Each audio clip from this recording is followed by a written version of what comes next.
Hi, everyone. Thank you so much for asking me to present a few words about a just energy transition to the Global Assembly on Climate.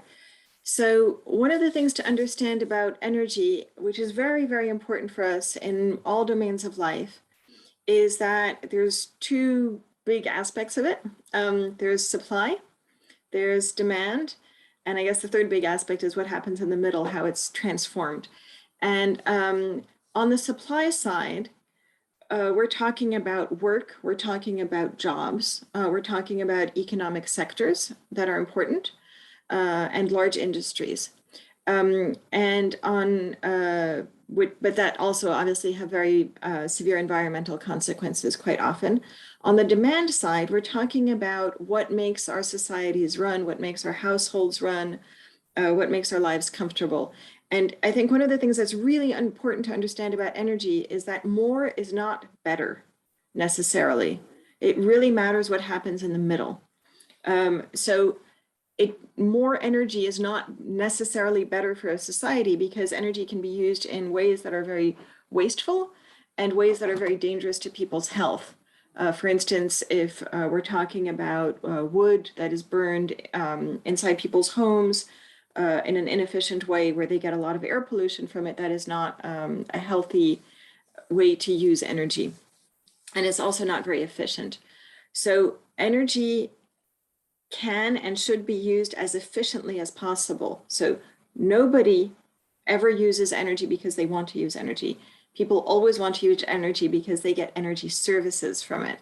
And energy services are very different things. It can be things like light from this light bulb. It can be communication or electronics working, like the computer that I'm using right now. And what we really need to move towards to achieve the climate transition is to move towards the most efficient and sufficient ways of using energy possible. So where everybody has access to the sufficient level of energy services for them to lead a decent life, but for those energy services to be delivered in a very efficient way. So what we want is we want everybody to have enough, but for demand to go down. Because if everybody has access to a sufficient level of energy services that are delivered in the most efficient way, we can actually reduce global energy by a lot. We can actually reduce total global energy demand by a lot and still have very high quality of life and a lot of social progress. And this is something that's very important to understand in the energy system, is that people often forget the demand side, and that the demand side also needs a transformation, not just the supply side. The demand side needs a transformation towards efficiency and sufficiency. So this idea that enough energy services delivered in the best way possible. And one of the things that's really exciting about this in terms of the economy is that this requires jobs that are very often local jobs. So the energy system, if you include the demand side, includes work to allow us to use energy in the most efficient and sufficient way, and for everybody to have access to these services. So those are a lot of jobs. Those are a lot of jobs that don't really exist now. We don't really necessarily see them because we don't have those systems in place yet to be able to live in the way we need to live in the future. But those are definitely jobs that we need to have in the future, and it's quite a lot of them. Now, the second thing to understand about energy on the supply side is that if energy demand goes down, we can change the supply, which is currently mostly fossil fuels around the world. So it's mostly coal, gas, and oil. That's roughly 80% of our primary energy supply. But that energy supply is really dangerous in terms of climate change, in terms of the emissions that result from it, but it's also really inefficient.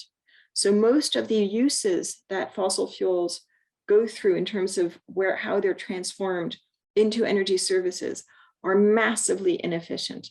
They lose anywhere from basically upwards of 2/3 of the energy from fossil fuels is lost before it goes into energy services. In some cases, it's a bit less, but they're very, very wasteful fuels, very, very wasteful ways to take energy from the environment and bring it into energy services. So one of the things to understand is that if we want to do things differently and have a just transition to a low carbon society, we can transform our energy supply system to be supplied by clean energy sources, which are renewables like solar and wind, and other clean energy sources that hydropower in some cases, et cetera. And they provide direct electricity in a lot of cases. They tend to provide directly the kind of energy we need in a very efficient way. Now, sometimes you have some storage issues, so that again, you need to create storage capacity. But in general, they're much, much more efficient in delivering directly the kinds of energy we need to translate into efficient and sufficient energy services.